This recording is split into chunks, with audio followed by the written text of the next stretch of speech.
The Spectator magazine combines incisive political analysis with books and arts reviews of unrivalled authority.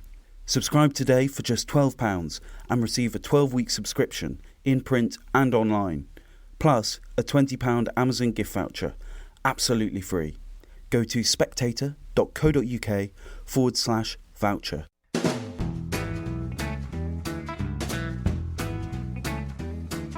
Hello and welcome to the Americano podcast, a series of discussions about American politics, life and culture. My name is Freddie Gray. I'm the deputy editor of The Spectator. I'm delighted to be joined today by Ian Maxwell, who is the brother of Ghislaine Maxwell, and I'm pleased to say is in the office. Thank you very much for being here. This is obviously an extremely sensitive topic, and there is an ongoing legal trial, so we have to be rather careful in what we talk about. But I'd like to start by saying your sister has been accused of heinous crimes, is notorious now globally. How unfairly do you think she has been treated? Well, I think that the key thing that I've always thought about this is that she should never have been put on trial. The case against her is really a case against Jeffrey Epstein that's been reverse engineered post his death against my sister. And it's been driven from the start by a combination of enormous embarrassment on the part of the US legal authorities on the one hand, and by the greed of the lawyers of the accusers on the other hand, and that has whipped up a tremendous fury against my sister that has totally trashed her presumption of innocence and has led to her being jailed for over 525 days in isolation, treated as guilty before any trial, and by virtue of being a pre-trial detainee, she is innocent. But that's been completely cast aside. She's been, as I said, kept in isolation. She has been woken up every 15 minutes throughout the night for over 500 days by torchlights, allegedly in order to see if she's alive, because she's deemed to be a suicide risk, which patently she's not. She's been denied bail 4 times by the judge at first instance and twice by the appeal court judges. She's being brought to the trial as recently as yesterday in 4-point shackles from her jail, forced to walk up stairs and downstairs inside the courtroom. She's not being fed properly. She's not being able to see her lawyers more than 15 minutes during the trial, pre and post hearings. I mean, this is outrageous, and it's in a first world country like the United States of America. It's a disgrace, and that's why the family lodged a complaint with the UN Working Group on Arbitrary Detention in Geneva just about 3 weeks ago, because America must be held to account for what has happened here. I mean, I suppose a lot of the justification for her treatment would be her isolation, and as you say, the torchlight in her on her at night would be for her own protection, because there's a lot of conspiracy theory that the idea that Jeffrey Epstein didn't necessarily kill himself but was in fact bumped off. And so, I mean, do you fear for your sister's safety? I do. I'm not wholly convinced that he killed himself, actually. I think it's not been very well explained how a man supposedly under 24/7 guard in broadly similar isolated conditions to those my sister is experiencing could somehow die on the US watch. It's extraordinary to me. So yes, I think there is a possibility that she's in some danger. I don't buy the suicide watch regime. It's a nonsense. She's not a suicide risk. There's been no evidence of any self-harm intent. Obviously, she's not a danger to third parties, which the judge has acknowledged on numerous occasions. So this is, and I can only read it this way, torture, and it's designed to break her. And the result is that today, although she turns up for trial every day and looks the best she can, she's clearly frail. She's clearly lost an enormous amount of weight, and I don't know how much more of this she can take. Have you been able to talk to her? No, I haven't talked to my sister since the 10th of June, 2019. And I happen to remember that because all the whole family got together for the first time in 8 years, and on that day, which would have been my father's 96th birthday, so I remember it well. Gosh. Have you written to her? Do you have any communication at all? Does she know about your... Yes, she does. She knows that I'm talking to the media on her behalf. Yes, we can communicate with her through her lawyers, because her lawyers, pre-trial, we're seeing her for several hours a day, whether by Zoom, sometimes in person. And don't forget, the bulk of her sentence has been served in the midst of the pandemic, and when there were no in-person visits to prisons anywhere in the world, I would have thought, certainly not in America. So if we want to say things to her or get messages to her, then we do it through the lawyers, and they come back the same way. So in that sense, there is a communication, but it's not the same as giving your sister a hug and saying hi and so on. Are you very close as siblings? Yes, very. We're all very close. There's a gap of 15 years between my older sister Anne, who's now 73, and my younger sister Ghislaine, who's going to be 60 on Christmas Day. And when you had the kind of alpha male father that we did, you tended to stay close as kids, and we remain close as adults. I wanted to ask you about that, actually. I mean, you must have had a very unusual and extraordinary upbringing. Your father was a tycoon and an alpha male figure. What was family life like for you? Well, it was an extraordinary experience, not because we had some vast amount of wealth and access to all kinds of goodies. My father was a pretty tough dad, and he was a believer that if you had privileges, you also had obligations, and he was a pretty serious kind of guy, and brought us up to work hard, and if we didn't, we were belted, as I remember it pretty well, and I was hit a few times for bad school reports. But there was also a lot of love there, and he also had a good sense of humour. You had to know which side to stay on him. I mean, the best way I could describe this would be in the form of a Chinese proverb that says, "Never be too far from the sun that you freeze, never be too close to it that you burn." And it's a very narrow line, and we had to run it. And I suppose in the press, it's been made out a lot that Ghislaine was his darling, the apple of his eye, the boat named after her. Is that fair? Is that true? I don't think that's completely true. I know people have thought that, partly because he ended up naming his boat the Lady Ghislaine. But the story behind that is a much more prosaic story. He actually wanted to call it the Lady Elizabeth, which was named for my mother, but there already was a Lady Elizabeth, and you couldn't have two boats with the same name. And I think I'm not sure at that point whether he decided what was the best way to deal with it. So he went from my mother to our youngest sister, Ghislaine, and that's how that happened. But Ghislaine, like all of me and my siblings, if she was in trouble, she was cast out, and she had a fair amount of tough times with my father. Would you think that she feels the same way about your father as you do? Yes, yeah. I think so. And it's pretty, we're pretty clear about it. We love him. He's the only father we ever knew. I think we were all at some point in fear of him, but the overwhelming memory is a positive one, not a negative one. Yeah. And again, I'm well aware of that we can't talk about the case, but when did you first become aware of Jeffrey Epstein and his relationship with your sister? I suppose I would have known about the relationship sometime after it started in the early 90s, but I and my brother Kevin were then in terrible trouble because our father's business had blown up. We were directors of it. We were subsequently arrested in June 92 and then had 4 years in the wilderness and a very well-covered trial, criminal fraud trial, which ran from 92 1995 to 96. And there was no time in that context to really do anything other than fight for our lives. And I lost my marriage in that process.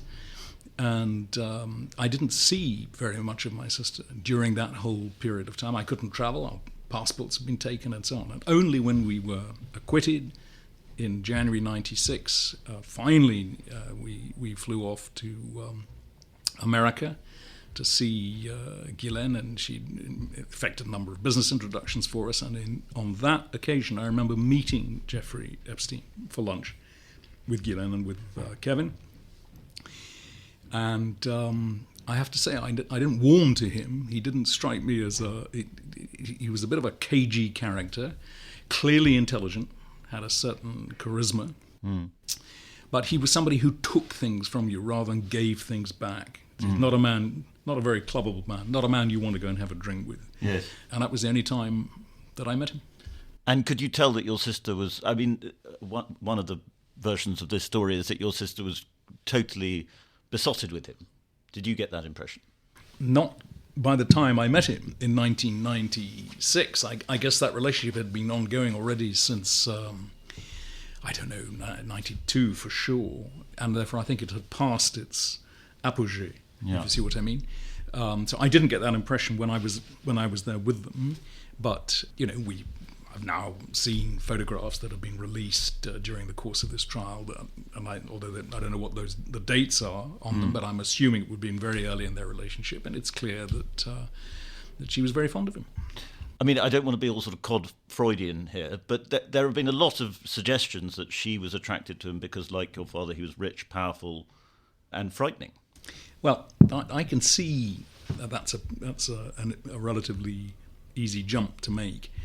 She has had boyfriends, and she had a very long-standing boyfriend for about 7 years or so, immediately following going out with Jeffrey, so sometime in the late 90s, early 2000s, who also happened to be wealthy and so on.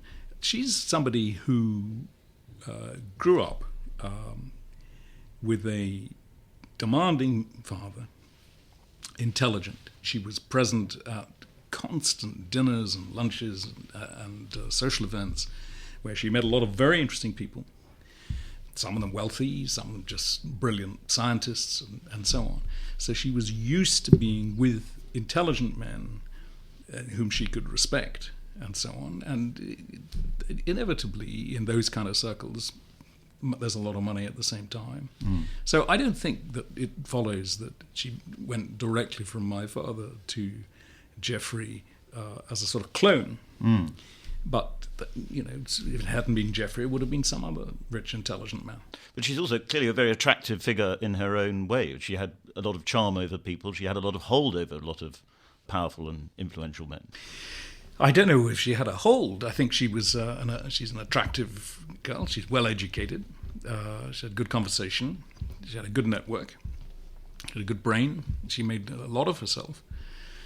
She ended up relatively late in her life, taking on all kinds of new tasks, whether it's qualifying to become a helicopter pilot or qualifying to become a submariner or taking quite complicated medical courses. She's somebody who likes to keep busy and to do things, and that's an attractive character, set of characteristics that attract people. Why do you think it is that there's so much conspiracy talk around this subject?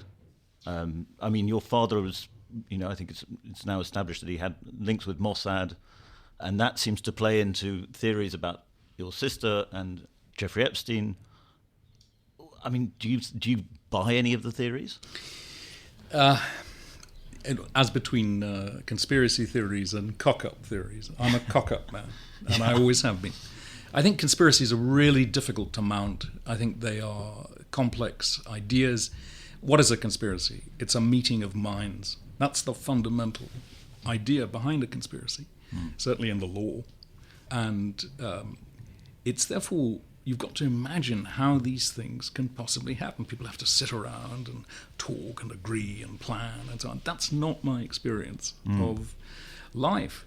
So I don't buy a lot of the conspiracy theories at all. It so happens that one of the conspiracy theories is about my father, that he was murdered rather than committed suicide or had an accident. Of all of my siblings, Ghislaine is the only one who happens to believe that he was murdered. And I would venture to believe that she may also think that Epstein was murdered. So those are conspiracy theories that have got some... You might be able to stand them up to an extent, but it's so long ago in the case of my father now that probably any such evidence has gone out of the door, and we don't know about Epstein. As for involvement with, say, the Mossad in the case of Ghislaine and or Epstein himself, I don't buy that. I haven't seen any evidence for it, and nothing has been advanced. But we live in a world where conspiracy is currency, and you can see that social media is fueled with endless conspiracies and deep fake imagery and deep fake text and so on, and you've just got to be adept at deciding what you're going to take and what you're not going to take. So I happen to think that most of it is cobblers, and that's what I think. What do you think drives the immense interest in this case? I mean, it's obviously got a lot of the sort of tabloid ingredients of, sex, evil crimes, money, masses of money, and powerful people. That would probably explain the interest, but it seems to me even more intense than anything else.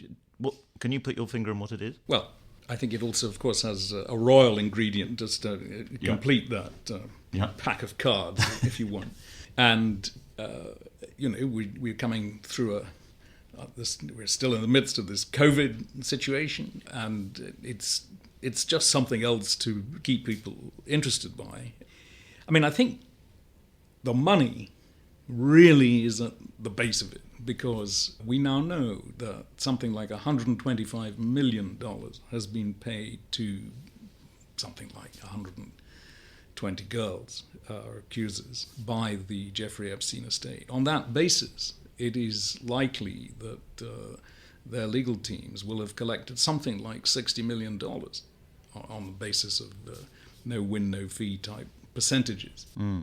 So I think there's been a real interest to drive this by the lawyers. It was given an enormous kick by the US government when it ran through its attorney in the Southern District of New York a quite egregious press conference on the day my sister was arrested, pointing to pictures of her with Jeffrey Epstein and saying, in terms, she is guilty. She is guilty of these crimes. She's a monster. She's slithered away to some fancy abode in New Hampshire and so on. It was really shocking. And everybody piles in then behind it. And then you have these enormously powerful films that were run by Netflix, amongst others, to keep this whole game going. And of course, the accusers and their lawyers take front stage, come at the front of these pictures, and that's still going on, in my view, completely wrongly, where there are perhaps 3, 4, 5, half a dozen non-testifying accusers of my sister on the networks this week with their allegations and their uncorroborated statements, which are deeply, deeply prejudicial. And it's completely wrong that this can be allowed to be going on in the midst of a trial. It wouldn't happen in England. You clearly find it upsetting. Has it made you depressed about the state of the world? Look, I'm basically an optimist as a person, and our family's had a lot of knocks one way or another. We've got up. I believe that Ghislaine will be exonerated, and I believe that she will get up from this and get on with her life. So I'm hopeful for her and for us as a family. I think that the world is just in one of its terrible fits at the moment, certainly in the West, which makes me depressed about what's happening in education, higher education, the whole business of cancelling people for their views instead of just accepting that other people can have different views to you. But I mean, just to come back to Ghislaine, because that's what we're talking about, she has a lot of friends, but none of those friends have been able to come out and publicly support her for fear of being cancelled. as from their jobs. I know for a fact that a particular friend of ours who's been very helpful in press matters, actually, has lost 2 board positions as a direct result of his friendship with Ghislaine. A friend of hers in America similarly lost her job. So this is real, what we're talking about. And people's livelihoods are being broken up. I mean, in England, of course, the professor who was chased out of her job in a university very recently because she chose to have slightly different views to the prevailing ones upon transgender issues. We live in these times, and I regret intensely that that's the case, and I hope that we'll get through them. And what about the American legal system? Have you sort of given up any confidence in it?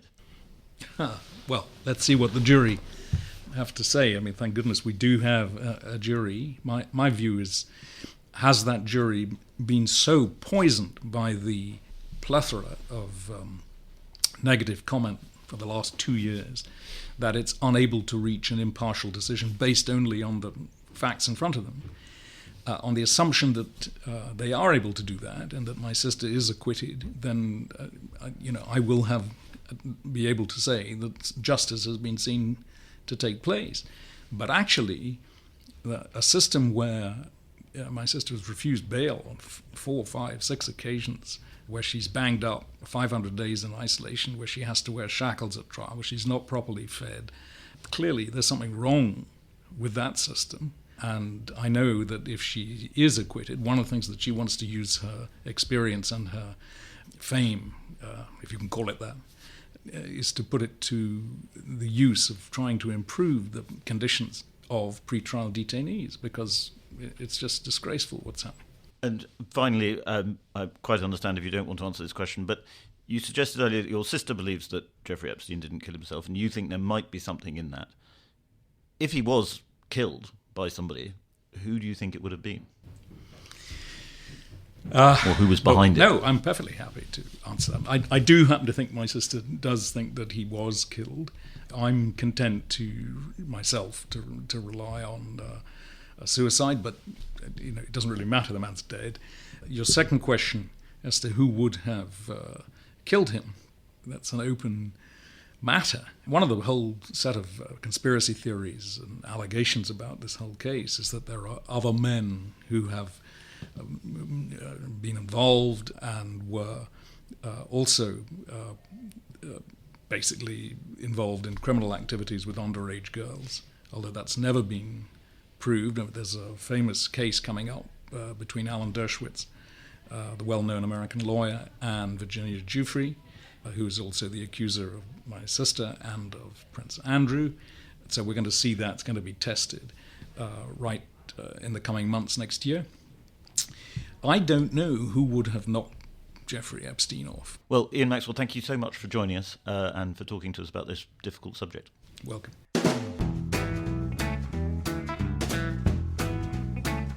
Thank you very much for listening to that episode of Americano. If you enjoyed it, please subscribe. And if you really enjoyed it, please leave us a star rating, preferably 5 stars, and a review.